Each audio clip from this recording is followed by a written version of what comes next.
के अंदर गया, जिसके बाद उसकी भी कहाँ की वारदात है, उसका भी आज तक कोई इंसाफ नहीं मिला। ये कजवानी रोड की बात है। सुबह कोई 7:30 का टाइम होगा, जबकि हमारी सफाई कर्मचारी बहन जो ड्यूटी पर जा रही थी, उस दौरान वहाँ से जो बस और ट्रक को सुनने में आ रहा था आपस में एक दूसरे को क्रॉसिंग कर रहे थे, जिस बीच में ये बहन को चपेट में लिया गया। तो हमारी हिदायत है, सरकार से हमारी गुजारिश है कि वो इन ड्राइवर्स को जो है वो कंट्रोल में रखें, ताकि अगर किसी परिवार की वहाँ से आवाजाही है तो उन लोगों को भी ध्यान में रखा जाए, क्योंकि अपनी सवारी के चक्कर में, अपने टाइम बचाने के चक्कर में, एक दूसरे को ओवरटेकिंग के चक्कर में आज इस परिवार को जो लॉस हुआ है उसकी जो भरपाई है क्या वो ट्रक वाला करेगा या वो बस वाला करेगा। दूसरा नंबर हमारी एडमिनिस्ट्रेशन से गुजारिश है कि आज ये परिवार इस दुख की घड़ी में पड़ा है तो एडमिनिस्ट्रेशन इनका साथ खड़ी रहे, क्योंकि आज एनजीओ वर्कर की वो स्थिति है कि मात्र 6,000-7,000 रुपये सैलरी लेने वाला जो सफाई कर्मचारी है वो अपने घर का जो गुजर बसर है वो किस तरीके से कर रहा है। आज वही महिला अपने घर में कमाने वाली थी जिसकी आज डेथ हो चुकी है। उम्र 40 साल के करीब बताई जा रही है। नाम क्या है? यही गुहार करते हैं कि इनका जो भी ESI का बेनिफिट है वो जी ग्रेस नाम था उनका। ये लोग तो 40 साल की उम्र में उनकी आज जो वाक़या जो बढ़ता है तो काफ़ी दुखद माहौल है इस समय। हम चाहते हैं कि एडमिनिस्ट्रेशन उनकी तरफ ध्यान दे, जो है वो मतलब कोई अभी देखिए हमें पता चला कि वो बस वाले को ट्रक वालों को जो है पुलिस ने हिरासत में लिया है।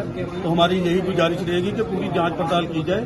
हम नहीं चाहते कि उनको भी कोई लॉस हो, अगर उनकी गलती है तो उनको उसकी जो पनिशमेंट है वो मिलनी चाहिए और इस परिवार को जो है वो जो हक हुकूक है वो मिलने चाहिए। और एडमिनिस्ट्रेशन से भी यही गुजारिश है कि जो इनका बनते जो हक हुकूक है वो इनको दिए जाए, क्योंकि पिछली बार भी हमारे एक ऐसा ही हादसा हुआ कि सभी तरीके हमारे जो सफाई कर्मचारी की ऑन द स्पॉट डेथ हुई थी, जिनको गाड़ी ने हिट किया, लेकिन आज तक उसको भी कोई बेनिफिट जो है वो नहीं दिया गया।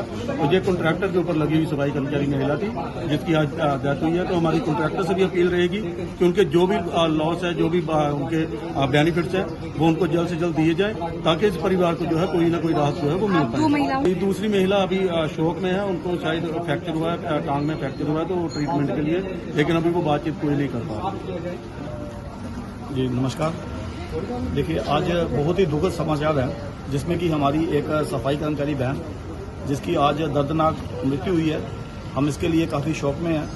तमाम हमारे यूनियन के माध्यम से हो या उसके परिवारजन की तरफ से हो, सारे शौक में हैं कि एक हमारी होनहार हमारी एक सफाई कर्मचारी बहन जो वार्ड नंबर 73 चट्ठा में काम करती थी, आज सुबह जैसे ही घर से निकली वो काम के लिए, तो रास्ते में जाते सतवारी जो अपना मच्छी मार्केट है उसके पास ही एक सुनने में जो आया है जो दर्दनाक हादसा हुआ है, उसमें दो गाड़ियां आपस में ओवरटेक कर रही थी, जिस बीच में ये स्कूटी आ गई है। सबसे पहले मैं मीडिया के माध्यम से जो रोड अथॉरिटी है मैं उसके ऊपर सवालिया निशान उठाता हूं कि जिस तरीके से उन लोगों ने कंस्ट्रक्शन का काम शुरू किया है, दोनों साइड से एक ही दम काम शुरू कर दिया है, जिस बीच गाड़ियों को एक दूसरे के निकलना आगे पीछे बड़ा मुश्किल हो रहा है। तो इसके लिए मैं रोड अथॉरिटी को सबसे पहले निशान करता हूं कि इन लोगों ने किस तरीके से रोड का जो काम शुरू किया है वो गलत है। उसके साथ साथ मैं ये भी मांग करता हूं खास करके जम्मू म्युनिसिपल कॉर्पोरेशन की एडमिनिस्ट्रेशन से, क्योंकि हमने कई बार यूनियन के माध्यम से एडमिनिस्ट्रेशन को लिखा है कि हमारे एम्प्लॉयज का EPF ESI मेंटेन करें, ताकि हमारे एम्प्लॉयज का EPF ESI अगर मेंटेन होगा, अगर इस तरीके की कोई दर्दनाक कोई हादसा हो जाए तो उसमें हमारे एम्प्लॉयज को बेनिफिट मिल सकता है। लेकिन ऐसा कुछ भी नहीं है।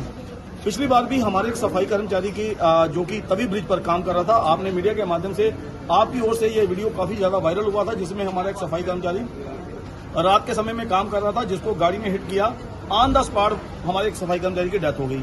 आनंद फानंद में इन लोगों ने उस बात को भी वहीं का वहीं ठप करने की कोशिश की, 1 लाख 2 लाख 3 लाख उनको देके वहीं का वहीं उसका मसले को जो है सॉल्व किया।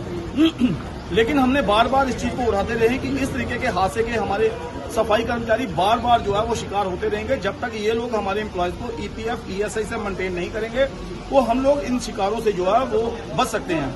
लेकिन वो इस तरीके का कोई भी कार्रवाई नहीं हुई। आज पिछले 4 महीनों से हम लोगों ने एडमिनिस्ट्रेशन को कहा है कि इनका EPF ESI आज भी मेंटेन नहीं है, लेकिन हमारे एडमिनिस्ट्रेशन की ओर से हमेशा यही कहा जाता है कि हम लोग EPF ESI पे काम कर रहे हैं। अगर किया है काम तो आज दिखना चाहिए जो इनका मुआवजा बनता है, आज इनके संस्कार के लिए जो मुआवजा बनता है ESI के माध्यम से, वो 1 लाख तक का मुआवजा बनता है, वो आज इनको मिलना चाहिए, ताकि इन लोगों का जो संस्कार का जो है तो वो उसको कर पाए। उसके साथ साथ क्योंकि ये गरीब मजलूम सफाई कर्मचारी है, इनके पास इतना पैसा नहीं है, क्योंकि 6,000 7,000 मात्र कम सैलरी में ये लोग काम कर रहे हैं। कई बार हमने मांग की है चाहे इनके मिनिमम वेजेस की बात हो, हम इस चीज पर नहीं जाएंगे क्योंकि ये बहुत कम मात्र सैलरी में काम कर रहे हैं। हम चाहते हैं कि इनके बेनिफिट जो बनते हैं उनको दिए जाएं। उसके बाद जो ESI का एक्सीडेंटल जो पॉलिसी है उसके माध्यम से जो पॉलिसी बनती है वो भी दिया जाए। उसके साथ साथ इनके परिवारजन को जो भी इनका नॉमिनी होगा उसको जो पेंशन बनती है 90% जो पेंशन बनती है वो पेंशन इनको दी जाए, क्योंकि पहले भी हमारे सफाई कर्मचारियों की डेथ हुई ना, आज तक किसी को पेंशन मिली है ना किसी को कोई बेनिफिट मिला है। हम यही चाहते हैं कि उनको पूरा बेनिफिट दिया जाए। आने वाले समय में किसी भी सफाई कर्मचारी के साथ कोई ऐसा हादसा ना हो, अगर कहीं कोई हादसा हो भी जाए तो एम्प्लॉयज को जो है उसको पूरा बेनिफिट मिल सके।